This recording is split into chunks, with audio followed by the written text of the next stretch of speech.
Dear friends, నాబార్డ్లో ఉద్యోగాలు.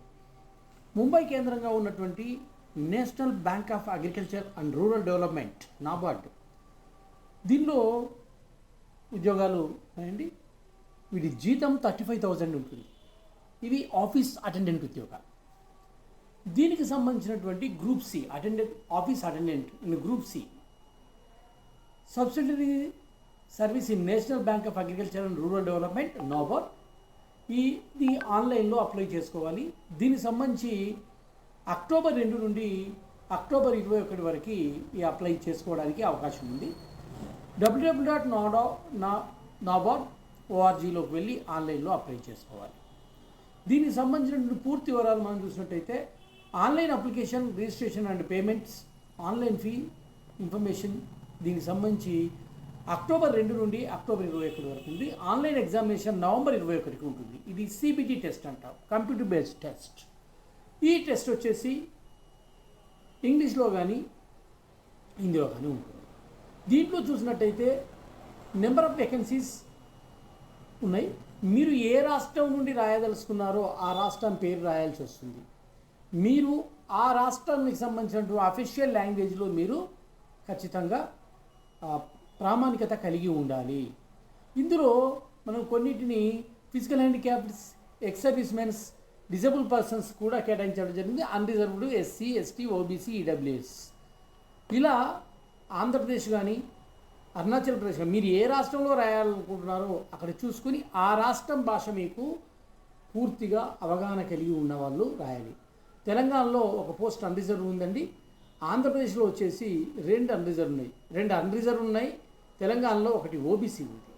ఎవరైతే 10th qualify అయ్యి ఉన్నారో వారు మాత్రమే ఎలిజిబుల్. 10th కంటే ఎక్కువ క్వాలిఫికేషన్స్ ఉన్న వాళ్ళని దీంట్లో తీసుకోవడానికి అవకాశాలు లేవు. మీరు ఇంగ్లీష్ కానీ హిందీ కానీ వీటి ఏ అఫీషియల్ లాంగ్వేజ్ అనేది కూడా కింద ఇవ్వడం జరుగుతుంది. మహారాష్ట్ర మరియు ఒడిశా, యూపీలలో ఇక్కడ ఎస్టీ ఓబీసీలకు సంబంధించిన పోస్టులు వేకెన్సీ ఉన్నాయి. వాటికి సంబంధించి కూడా మీరు ఈ మరాఠీ వచ్చిన వాళ్ళు కానీ ఒడిసీ వచ్చిన వాళ్ళు కానీ వాళ్ళు ఆ భాషకు సంబంధించిన ఎవరైనా నిష్ణాతులు ఉంటే మీరు అప్లై చేసుకోవడానికి అవకాశం ఉంది. ఇక్కడ రిజర్వేషన్ కేటగిరీస్ ప్రకారము మీకు ఏజ్ రిలాక్సేషన్ అనేది కూడా ఉంటుంది. ఈడబ్ల్యూఎస్కి సంబంధించి 2024-25 ఫైనాన్షియల్ ఇయర్కి సంబంధించినటువంటి పూర్తి details issued after the April 2024 తర్వాత ఈడబ్ల్యూఎస్ది తీసుకోవాల్సి ఉంటుంది. www.nabard ఆర్ కెరియర్ నోటీస్లోకి వెళ్తే మీకు అన్ని వివరాలు ఎవరికి ఎలా అనేటువంటిది ఇలా ఉంటుంది. ఇండియన్స్ తప్ప పాకిస్తాన్ వాళ్ళు ఇలా అప్లై చేయడానికి లేదు.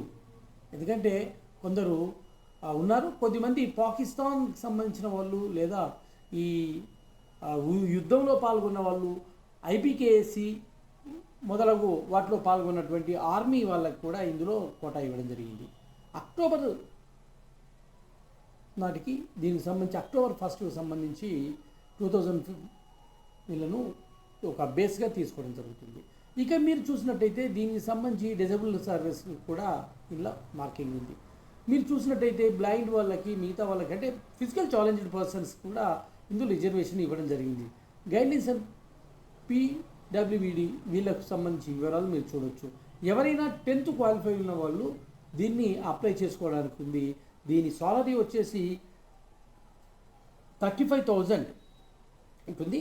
ఏజ్ లిమిట్ వచ్చేసి 18 సంవత్సరాల నుంచి 30 ఏళ్ళకు మించరాదు. అయితే ఎవరైతే రిజర్వేషన్ క్యాండిడేట్స్ ఉంటారో ఓబీసీ, ఎస్సీ, ఎస్టీ, ఫిజికల్ ఛాలెంజ్కి సంబంధించి వాళ్ళకు ఏజ్ రిలాక్సేషన్ ఉంటుంది. ఆ ఏజ్ రిలాక్సేషన్కి సంబంధించి వివరాలు కూడా మనం ఇక్కడ చూద్దాం. వీటికి సంబంధించి ప్రతిదీ కూడా as per the government, central government norms ప్రకారం ఉంటుంది కనుక మనము తప్పకుండా మనకు ఉండేటువంటి దాని ప్రకారం ఇక్కడ candidates belong to ex service men కేటగిరీలో 15 సంవత్సరాలు డిఫెన్స్లో పనిచేసిన వాళ్ళకు కూడా దీనికి ఎలిజిబిలిటీ ఉంది.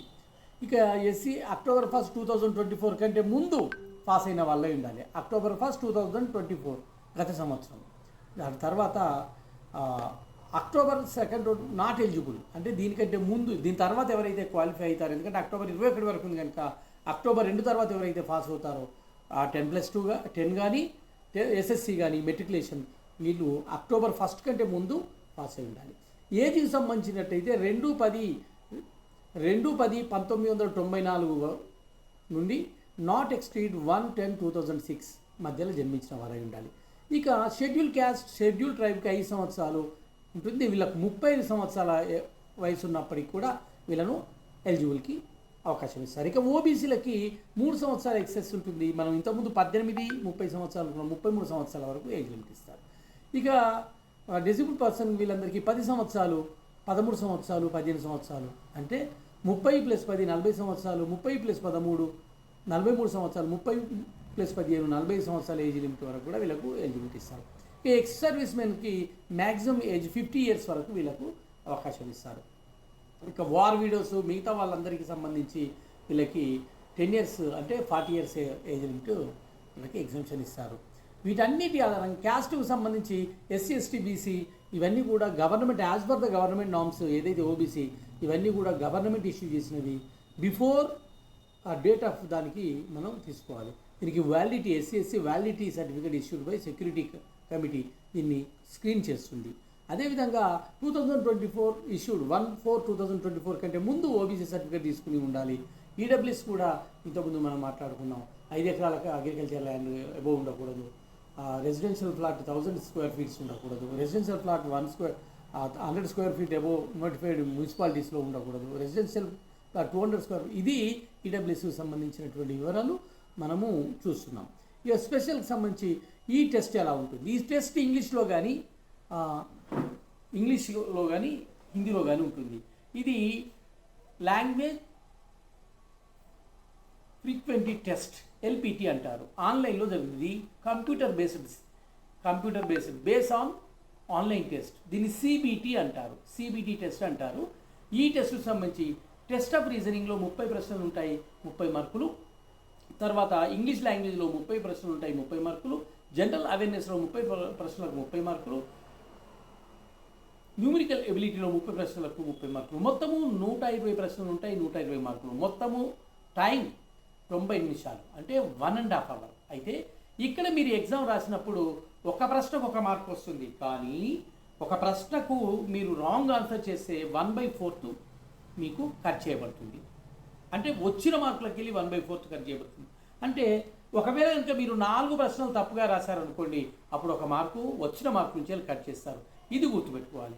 కరెక్ట్ రాస్తే 1 మార్క్ ఇస్తారు, తప్పు చేస్తే మాత్రము 1/4 మార్క్ మాత్రము కట్ చేయబడుతుంది. For every wrong answer marked 1/4 mark will be reduced from the penalty in the examination. అంటే నీకు వచ్చిన మార్కుల కంటే వాళ్ళ నుండి ఇది కట్ చేయడం జరుగుతుంది. అందుకని చాలా జాగ్రత్తగా వచ్చిన వాటికి మాత్రమే మనము ఆన్సర్ చేయాల్సి ఉంటుంది. ఒకవేళ కనుక రాని వాటికి కూడా చేస్తే తక్కువైపోయింది అనుకోండి, అప్పుడు తప్పుపోతే మనకు నెగిటివ్ మార్కులు కూడా వచ్చే అవకాశం ఉంది. ఇక్కడ టోటల్ మార్క్స్కి సంబంధించి చూసి cut off may be applied in the 2 stages, 1 score in the individual test, 1 total score. దీని ఆధారంగా చూస్తారు. సిన్స్ దానికి సంబంధించినటువంటి merit will be candidate will be prepared state wise. ఆ మెరిట్ని స్టేట్ వైజ్ చూస్తారు. ఒక పోస్టుకు 3 వాళ్ళు సీక్వలైజ్ చేసుకొని పెడతారు. Waiting list. అందుకని state category wise in subject to maintain of the 3 will be maintain. అంటే ఒక పోస్టుకు 3 వాళ్ళు అనౌన్స్ చేస్తారు. అందులోకి వెళ్ళి ఫస్ట్ పర్సన్ తీసుకుంటారు. ఒకవేళ is not willing second person is not willing third person తీస్తారు. Further, this will also verified subsequently decision for the biometric data verification authority. వీళ్ళు బయోమెట్రిక్ ఆధారంగా కూడా వీళ్ళను అవునా ఆ పర్సన్ అవునా కాదా అనేది వెరిఫై చేస్తారు. ఎందుకంటే మనము అప్లై చేసిన దాని ప్రకారము ఆధార్ వెరిఫికేషన్లో ఆధార్లో మనం ఏదైతే ఉంటుందో దాని ఆధారంగా మీరు వెరిఫై చేస్తారు. దీనికి ఫీజు వచ్చేసి SC ST physical handicapped ex service మెన్కి 50 రూపాయలు మాత్రమే ఇంటిమేషన్ ఛార్జెస్ పే చేయాల్సి ఉంటుంది. Other OCs and others 450 rupees pay చేయాల్సి ఉంది. ఎగ్జిక్యూటివ్ అప్లికేబుల్ దీనికి జిఎస్టీ కూడా అదనంగా ఉంటుంది.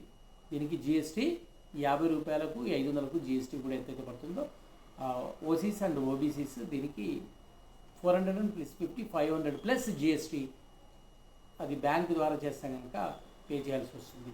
ఇకపోతే ఆంధ్రప్రదేశ్లో అంటే మనకి ఎక్కడ ఎగ్జామ్స్ రాయడానికి ఉందంటే ఆంధ్రప్రదేశ్ అయితే ఏలూరు, గుంటూరు, విజయవాడ, కడప, కాకినాడ, కర్నూలు, నెల్లూరు, రాజమండ్రి, శ్రీకాకుళం, తిరుపతి, విశాఖపట్నం, వైజాగ్. ఇదే విధంగా మనము మిగతా కనుక చూసినట్టయితే తెలంగాణ చూసినట్టయితే తెలంగాణలో వచ్చే హైదరాబాద్, సికింద్రాబాద్, కరీంనగర్, ఖమ్మం, వరంగల్, మహబూబ్నగర్లలో మనకు ఎగ్జామినేషన్ సెంటర్స్ ఉన్నాయి. అందుకని మీరు 500 రూపాయలు పోతాయి కానీ జాబ్ రావడానికి అవకాశం ఉంది.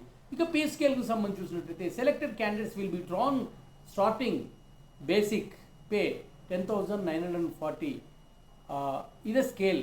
This is a of 17,250, 590, 19,630, 690. దీనికి సంబంధించి హెచ్ఆర్ఏ, డిఏ అన్నీ కలుపుకుంటే మనకు ఎక్కువ వస్తాయి. 20 years సర్వీస్ ఉంటే అప్రాక్సిమేట్లీ 35,000 ఎవ్రీ మంత్ ఏ పర్సన్. ఈ మంత్లీ గ్రాస్ 35,000 వరకు ప్రతి నెల వస్తుంది. ఇది స్టార్టింగ్ మంత్ నుండి వస్తుంది, అది తర్వాత పెరుగుకుంటూ వెళ్తుంది. అందుకని జనరల్లీ మీరు అప్లై చేసిన తర్వాత ఆన్లైన్లోకి వెళ్ళిన తర్వాత registration number, mobile number, password ఇవన్నిటి జనరేషన్ తర్వాత కాల్ లెటర్ కూడా మీకు డౌన్లోడ్ చేసుకొని ఇంటర్వ్యూకి వెళ్ళచ్చు. క్యాండిడేట్ రిపోర్టింగ్ లేట్, ఎవరైతే the reporting in time on the call letter is the prior of the start time in the let of the list. Candidates any required to be the various approximately 1 hour more than duration of the test including time required. Late వస్తే దాన్ని allowed చేయబడదు. అందుకని in టైంలో 1 hour ముందే అక్కడికి వచ్చేసి ఉండాలి.